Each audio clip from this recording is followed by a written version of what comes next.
Hello everyone, I am Sonal Rai. My topic is heterocyclic compound. Heterocyclic compound की definition की बात करें, definition देख लेते हैं हेट्रोसाइक्लिक कंपाउंड का। हेट्रोसाइक्लिक कंपाउंड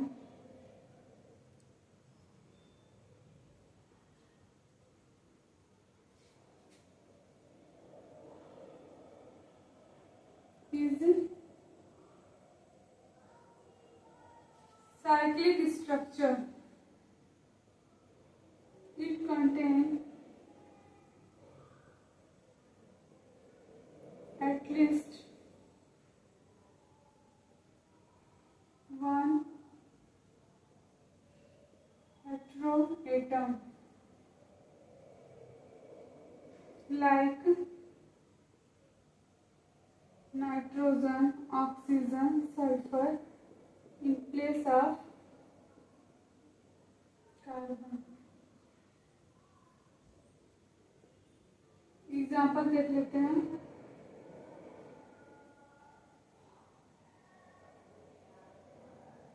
ये बेंजीन है। अगर बेंजीन से हम एक कार्बन को रिमूव करके इसके प्लेस पे अगर हम नाइट्रोजन ऐड कर देते हैं तो हमारा क्या आ गया, हेट्रोसाइक्लिक कंपाउंड हो गया, इसको हम पिरिडीन कहते हैं।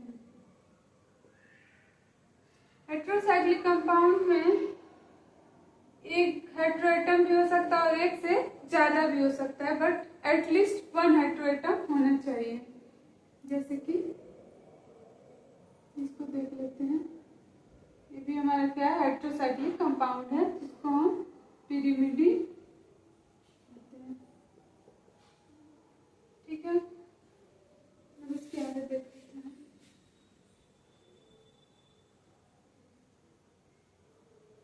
जो हमें स्टडी करना है उस कंपाउंड को लिखेंगे।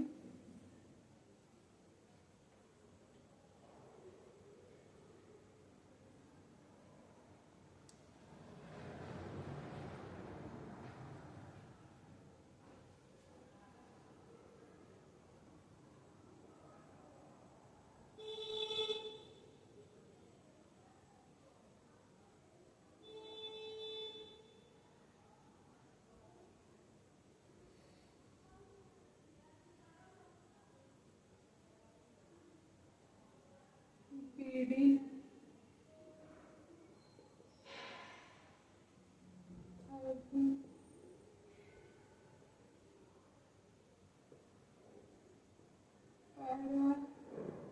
And furan. अब इसकी एरोमेटिसिटी की बात करेंगे, हम इसको कंपेयर करेंगे बेंजीन से। बेंजीन की बना देते हैं।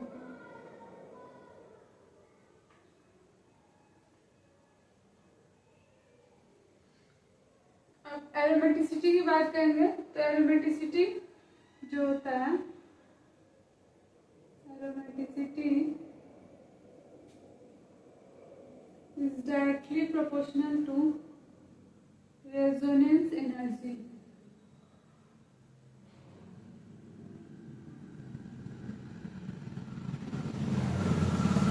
एरोमेटिसिटी जो होता है वो डायरेक्टली प्रोपोर्शनल होता है रेजोनेंस एनर्जी के।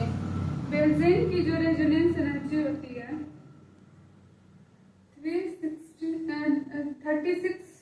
36 किलो कैलोरी पर मोल। थायरफिन की बात करें तो थायरफिन में 32 किलो कैलोरी पर मोल। पैरॉल की बात करें, पैरॉल में 21 किलो कैलोरी पर मोल एंड फ्यूरॉन में 16 किलो कैलोरी पर मोल। फ्यूरॉन की जो रेजोनेंस एनर्जी है सबसे कम होती है, इसको ए मान लेते हैं हम, A B C B and E. तो सबसे ज्यादा एरोमेटिक कौन सा कंपाउंड है हमारा? सबसे ज्यादा एरोमेटिक बेंजीन है, फिर पिरिडीन है, फिर थायरफिन है, फ्यूरॉन एंड लास्ट में फ्यूरॉन। फ्यूरॉन जो होता है वो हमारा लेस एरोमेटिक होता है, इसलिए इसकी स्टडी हम लोग पेरिसाइक्लिक रिएक्शन में भी करते हैं। ए डाइन की तरह एक्ट करता है। एरोमेटिसिटी अपना इजिली लूज कर देता है, बट बाकी के केस में देखा जाए तो इजिली एरोमेटिसिटी लूज नहीं करता है। अब इसके रिएक्टिविटी की बात करेंगे।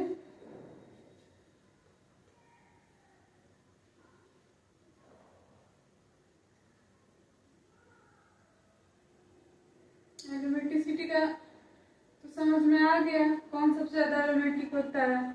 बेंजीन, pyridine, thiopene,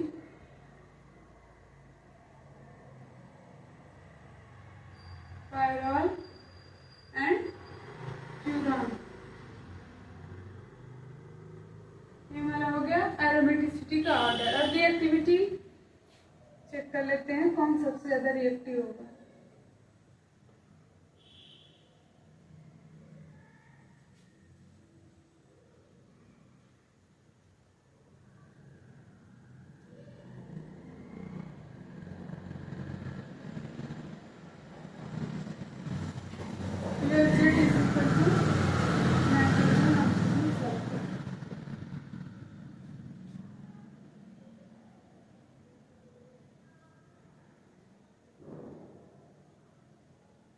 pyridine हो गया, benzene 5 member ring, then pyridine। ठीक है, डिलोकलाइज्ड पाई इलेक्ट्रॉन देख लेते हैं।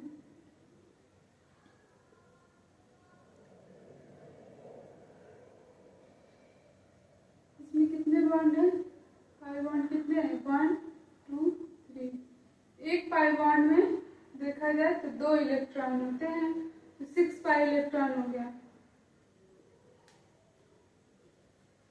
इसमें ए वाला जो लोन पेयर है वो लोकलाइज्ड है, इसको हम काउंट नहीं करेंगे, बट ये जो लोन पेयर है वो डीलोकलाइज्ड है, तो यहाँ पे भी 6 पाई इलेक्ट्रॉन हो गया। और यहाँ पे ये भी जो लोन पेयर है लोकलाइज्ड है, it does not participate in delocalisation, ये भी 6 पाई इलेक्ट्रॉन होता है। अब नंबर ऑफ एटम चेक कर लेते हैं। नंबर ऑफ एटम कौन सा चेक करना है हमको? जो रिंग से अटैच है। 1 2 3 4 5 6। यहाँ पे चेक करें 1 2 3 4 5। यहाँ पे देख लेते हैं 6। रिएक्टिविटी के लिए हम लोग इलेक्ट्रॉन डेंसिटी चेक करते हैं, किसकी इलेक्ट्रॉन डेंसिटी ज्यादा हो वो मोर रिएक्टिव होगा। इसको डिवाइड कर लेते हैं। इलेक्ट्रॉन डेंसिटी पर एटम इलेक्ट्रॉन डेंसिटी चेक करेंगे, तो इसका कितना हो जाएगा? 1। इसका देखें तो 1 पॉइंट समथिंग होगा, इसका 1 होगा। तो देखा जाए सबसे ज्यादा रिएक्टिव कौन सा है? सबसे ज्यादा रिएक्टिव हमारा 5 मेंबर रिंग है। अब इन दोनों में कंपेयर कर ले तो देखने में तो लग रहा है इन दोनों का सेम है, बट नाइट्रोजन की वजह से इसकी रिएक्टिविटी जो होती है पर एटम लेस देन 1 होती है, क्योंकि नाइट्रोजन जो है मोर इलेक्ट्रोनिगेटिव होने की वजह से इलेक्ट्रॉन डेंसिटी को अपनी तरफ खींच लेता है। तो बाकी एटम के कंपेयर में जो नाइट्रोजन होता है उसके पास इलेक्ट्रॉन डेंसिटी ज्यादा होती है, बाकी एटम के पास लेस देन 1 होती है, तो इसकी पर एटम लेस देन 1 हो जाएगी। ठीक है, तो सबसे ज्यादा रिएक्टिव हमारा बी वाला हो गया।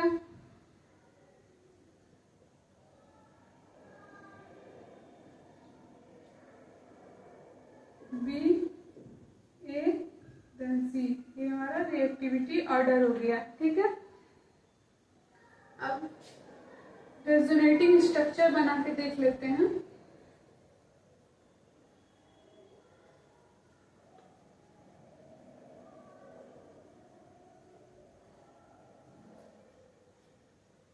रेजोनेटिंग स्ट्रक्चर, पहले हम 5 मेंबर रिंग की बात करेंगे। रेजोनेटिंग स्ट्रक्चर मेंबरिंग में देखेंगे।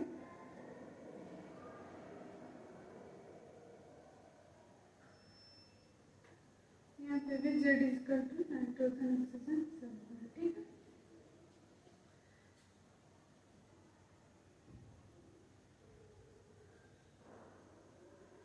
यहाँ पे इलेक्ट्रॉन यहाँ पे रेजोनेटिंग स्ट्रक्चर शो कर रहा है।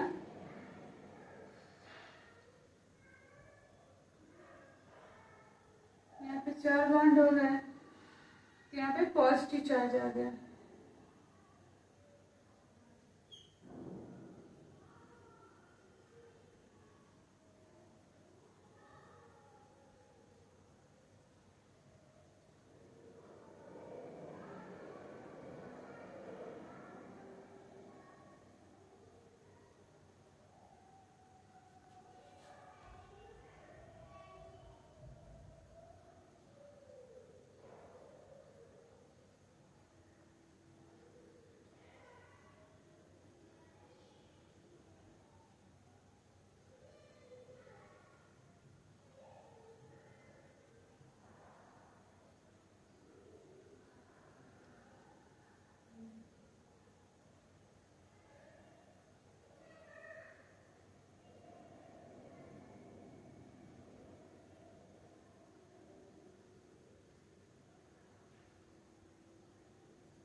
देखा जाए तो निगेटिव चार्ज जो हमारा है वो ये अल्फा हो गया, बीटा हो गया। ये बीटा है, ये अल्फा है।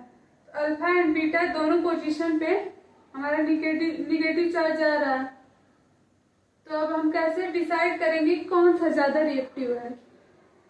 इसके लिए हम अटैक करके देखेंगे।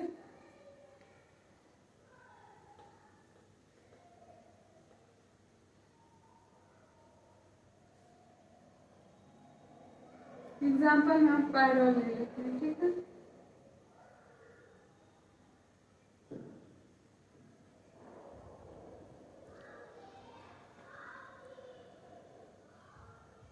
पहले हम C3 पोजीशन पे अटैक करवा के देखेंगे। ये हमारा 1 हो गया है, 2, 3, 4 एंड 5 एंड C2 पोजीशन पे अटैक करवा के देखेंगे। बाकी ये दोनों तो सेम ही है, ये अल्फा है, बीटा है, बीटा है, अल्फा। तो इलेक्ट्रोफिलिक अटैक करा के देखेंगे कौन सा ज्यादा रिएक्टिव है।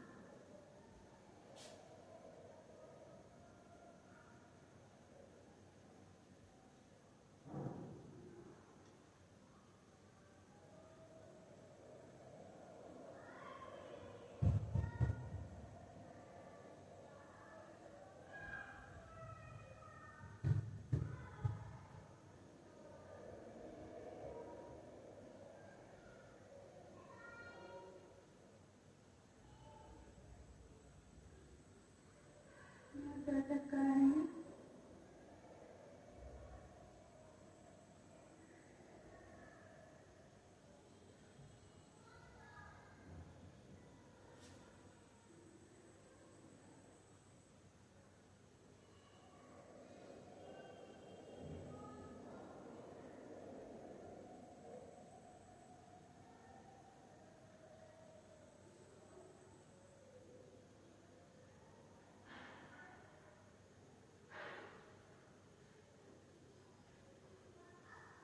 इन दोनों में कंपेयर करेंगे। C3 पोजीशन है हमारा, है C2 पोजीशन है, तो कौन सा ज्यादा प्रीफर किसको ज्यादा करेंगे? तो देखा जाए तो दोनों स्टेबल वैसे, बट ये ज्यादा रेजोनेटिंग स्ट्रक्चर शो कर रहा है, तो हम C2 पोजीशन को प्रीफर करेंगे सबसे पहले। If C2 position is occupied then 5 position पे करेंगे। अगर 5 पोजीशन ऑक्युपाइड है देन 3rd देन 4th, ऐसे हम अरेंज करेंगे। एग्जांपल देखते हैं।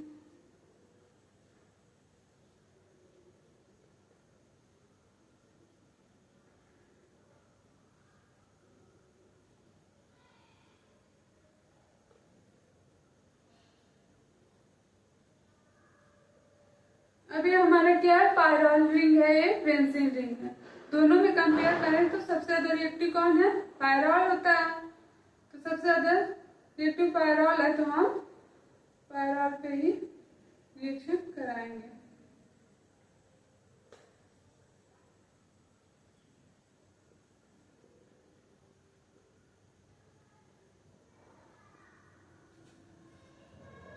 पायरॉल में सबसे रिएक्टिव कौन सी पोजीशन है? अल्फा पोजीशन, जो C2 पोजीशन है।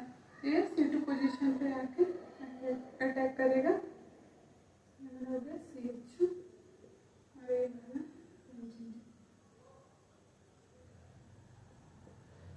ये फाइव मेंबरिंग में बात करें तो सबसे ज्यादा रिएक्टिव हमारा होता है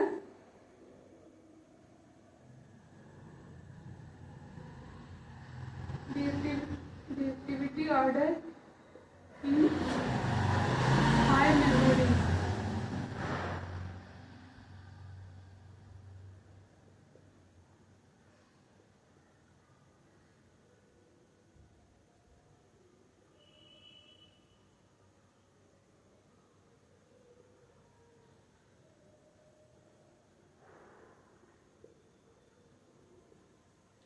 सबसे ज्यादा रिएक्टिव पायरॉल होता है, फ्यूरॉन होता है, लास्ट में थायोफिन होता है।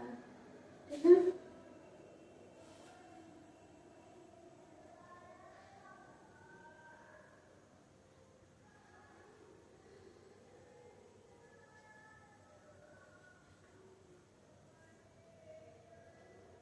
और एग्जाम्पल देख लेते हैं। फ्यूरॉन, अगर हम नाइट्रेटिक मिक्सचर लेते हैं HNO3 H2SO4, तो इलेक्ट्रोफिलिक सब्स्टिट्यूशन रिएक्शन किस पोजीशन पे होगा?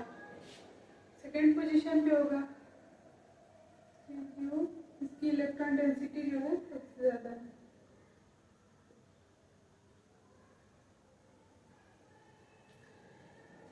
अब सब्स्टिट्यूटेड फाइव मेंबरिंग एक बार देख लेते हैं।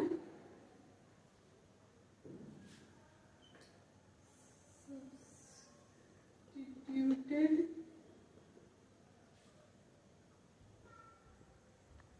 मेंबरिंग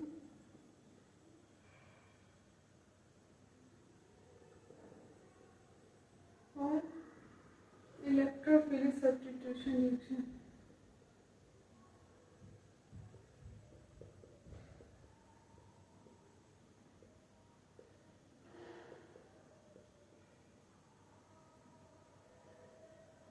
केस फर्स्ट देखते हैं।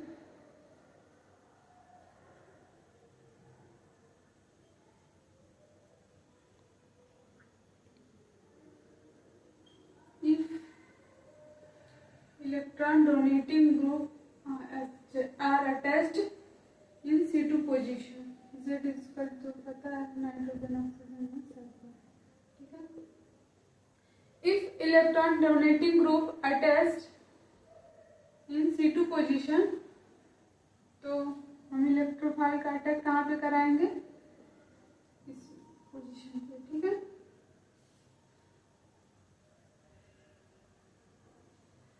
केस 2 देखते हैं।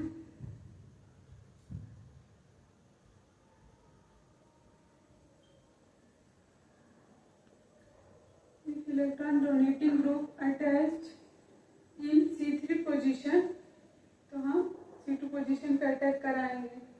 लेकिन अगर इलेक्ट्रॉन डोनेटिंग ग्रुप जो हमारा अगर बल्कि है, फिर हम C2 पोजीशन पे अटैक ना करा के हम C5 पे कराएंगे। ठीक है, केस 3 में देखते हैं।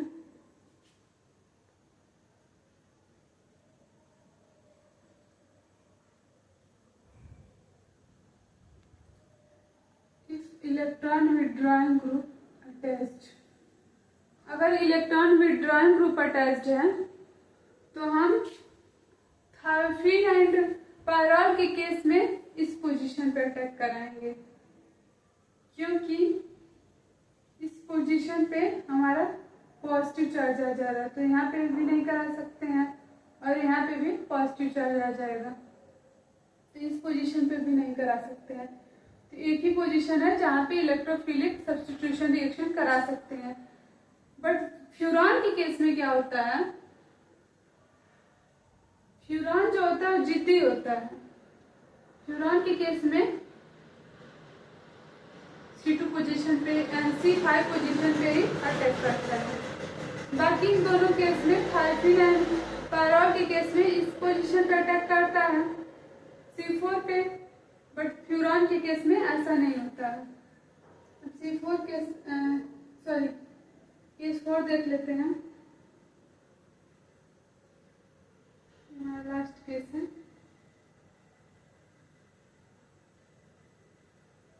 Electron withdrawing group attach in C3 position. अगर electron withdrawing group C3 position पे है तो थायफिन, फ्यूरान या पैरा तीनों के केस में C5 पोजीशन पे अटैक करेगा। ठीक है,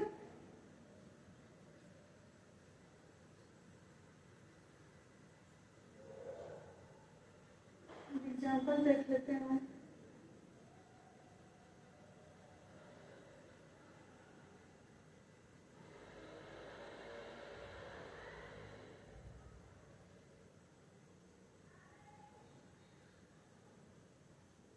ये थायफिन है, फ्यूरान है, मोर रिएक्टिव कौन सा होगा? फ्यूरान होगा, क्योंकि हमने रिएक्टिविटी ऑर्डर देखा है कि फ्यूरान जो होता है वो ज्यादा रिएक्टिव होता है।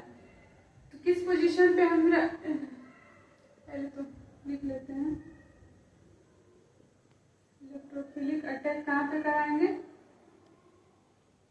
इस पोजीशन के अल्फा पोजीशन पे कराएंगे।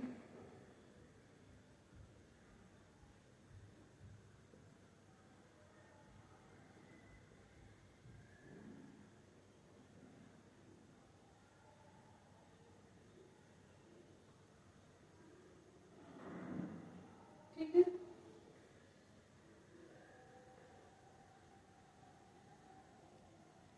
इसको यहीं पे स्टॉप करते हैं। Thank you, happy learning.